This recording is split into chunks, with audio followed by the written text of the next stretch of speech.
So here we have a Jacques Delou cashmere sweater. Now, I would say I thrifted this, but I actually didn't. This was my mother's. I think she thrifted it. It's got a couple of issues. It's got some holes, as you can see. They have been repaired, but not very well. It has some fraying at the hems. So what I did, I'm not going to use this for going out. This is just something to wear at home. The cashmere, unfortunately, had been dry cleaned a few times, and so it's a bit hard. Dry cleaning hardens cashmere. You really need to wash it.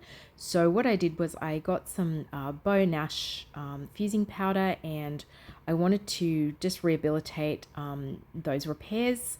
They were solid, but I just wanted to make them look a little bit less visible.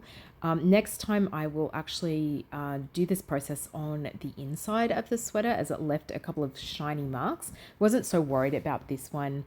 As I said, I'm just wearing it at home.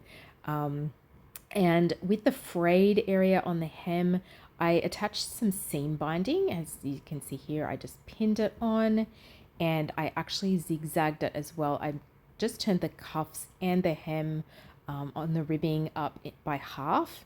The ribbing was very loose, and so I didn't think it would be too big a problem to just turn it back and stitch it. I didn't stitch it on the machine. I did the actual hem by hand, but I am actually machining it, the seam binding, onto that bit where there was a lot of fraying, as you can see here. And I'm just going to turn it up and pin it all around the bottom of the hem.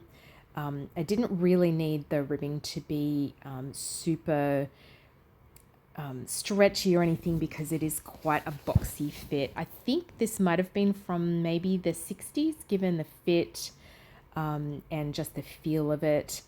And I went through with some repair wool, some darning wool, and I just picked up one stitch on the front of the garment and a couple of stitches on the ribbing at the back, and it's invisible from the front. You can't really see that, and it gives it a neat edge therefore, and it eliminates that fraying part. And here you can see the hem is all finished. The thread does not really match perfectly, but that doesn't really matter because you can't see it from the front. And these are the cuffs that I have turned up as well, just because there was a wee bit of fraying on there as well. And so you can't really see it at the front. It just gives it a little bit more life.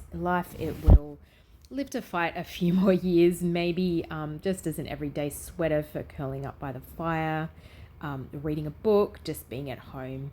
And here's the finished product. It looks pretty good for a 1960s sweater.